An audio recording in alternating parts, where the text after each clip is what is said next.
Okay, the fourth factor of production is entrepreneur. Entrepreneur is a human effort. He's an organizer. He's the person who organizes production by bringing together the three factors of production: land, labor, and capital for profit. यानी entrepreneur वो person होता है कि जो कि एक business को start करता है. वो बिजनेस को स्टार्ट कैसे करता है? प्रोडक्शन कैसे करेगा? Through the combination of the other three factors of production: land, labour and capital. और उसका एक पर्पज मेन क्या होता है एंटरप्रेन्योर का? Earning profit. An entrepreneur has organizational and managerial skills combined with the willingness to undertake business risks for a profit. ये important एक उसकी कैरेक्टरिस्टिक है कि एक एंटरप्रेन्योर को जो है उसमें विलिंगनेस होनी चाहिए कि बिकॉज बिजनेस में तो प्रॉफिट भी हो सकता है या लॉस भी हो सकता है, अनसर्टेनिटी होती है. तो उसमें इतनी एबिलिटी होनी चाहिए, इतनी विलिंगनेस होनी चाहिए कि वो उस जो है लॉस को या जो भी रिस्क है उसको बेयर कर सकें. सो इसका फर्स्ट जो है फंक्शन या आप कैरेक्टरिस्टिक कह सकते हैं, that is initiation of idea launching the project. He conceives the idea of launching the project. वो सबसे पहले आइडिया लेकर आता है. सबसे पहले आइडिया जो है वो लॉन्च करता है कि किस चीज़ को प्रोड्यूस किया जाए, क्या प्रोजेक्ट लेकर आया जाए. Second is mobilisation of resources. He mobilises the resources for smooth functioning of the project. Resources को जो है वो यूटिलाइज करता है, उनको मोबिलाइज करता है कि जो प्रोजेक्ट वो लेकर आ रहा है उसमें उसकी फंक्शनिंग जो है वो स्मूथ हो जाए, सही से जो है वो प्रोडक्शन हो जाए. Third is decision of production. ये जो डिसीजन होते हैं what, where and how to produce are taken by the entrepreneur. सारे डिसीजन एंटरप्रेन्योर कर रहा होता है. जिस तरह से हमने स्टार्ट में पढ़ा था what, how and for whom to produce, कि ये डिसीजंस जो हैं तो ये सारे डिसीजन एंटरप्रेन्योर कर रहे होते हैं कि अपने बिजनेस में क्या चीज़ प्रोड्यूस की जाए, कहाँ प्रोड्यूस की जाए, कौन से एरिया में और किस तरह प्रोड्यूस की जाए. मतलब it involve methodology of production या मेथड्स ऑफ प्रोडक्शन या टेक्निक्स ऑफ प्रोडक्शन, कि ज़्यादा लेबर यूज़ की जाए या ज़्यादा और कम कैपिटल, या ज़्यादा कैपिटल और कम लेबर. तो ये सारे डिसीजंस एंटरप्रेन्योर के ऊपर डिपेंड करते हैं कि वो प्रोडक्शन किस तरह से कर रहा है.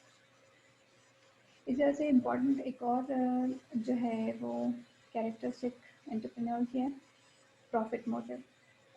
एंटरप्रेन्योर का एक इम्पॉर्टेंट जो ऑब्जेक्टिव है या उसका मकसद है वो क्या है? प्रॉफिट अर्न करना. तो profit motive is a likely level of return or compensation to the entrepreneur for taking on the risk of developing an idea into an actual business venture. Profit earn करना एक उसका important जो है objective है कि जो भी वो अपना बिजनेस लॉन्च कर रहा है उसमें उसको रिस्क भी इन्वॉल्व हैं. तो इस तरह से उसका मेन ऑब्जेक्टिव क्या होता है कि वो प्रॉफिट अर्न कर ले. And next is risk bearing. Entrepreneurship का एक इम्पॉर्टेंट कैरेक्टरिस्टिक ये भी है कि willingness to assume risk from the creation and implementation of new ideas. क्योंकि आपको पता है कि जो बिजनेस है उसमें रिस्क इन्वॉल्व होते हैं. कोई नई चीज़ जो है वो लॉन्च की है तो इट इज़ नॉट नेसेसरी कि लोग उसको लाइक करें. बहुत से लोग उसको डिसलाइक भी कर सकते हैं. मे बी वो चीज़ जो है वो एक अच्छी जो है रेपुटेशन हासिल ना कर सके.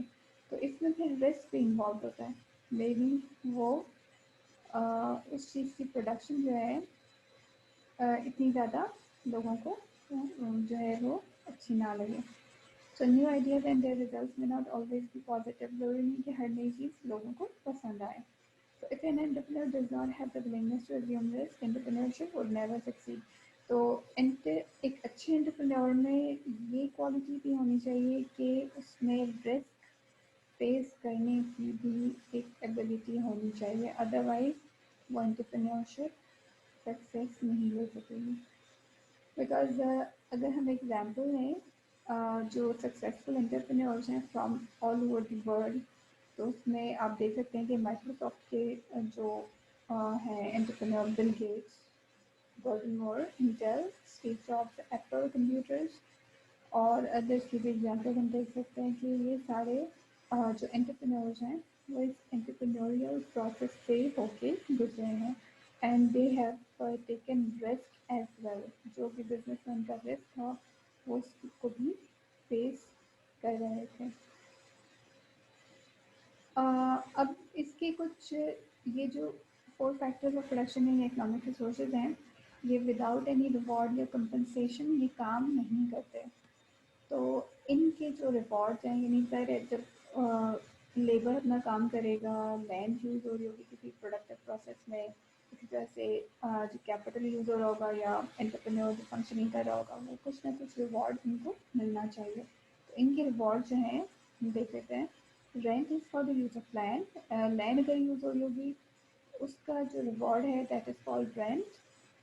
लेबर जो अपनी सर्विसेज प्रोवाइड कर रहा होगा उन सर्विसेज के रिवॉर्ड में उसको वेजेस मिलती हैं. अब ये वेजेस जो है दो तरह से मिल सकती हैं. First is earn income, second is unearn income. Earn income क्या होती है? This is income through physical और मेंटल वर्क.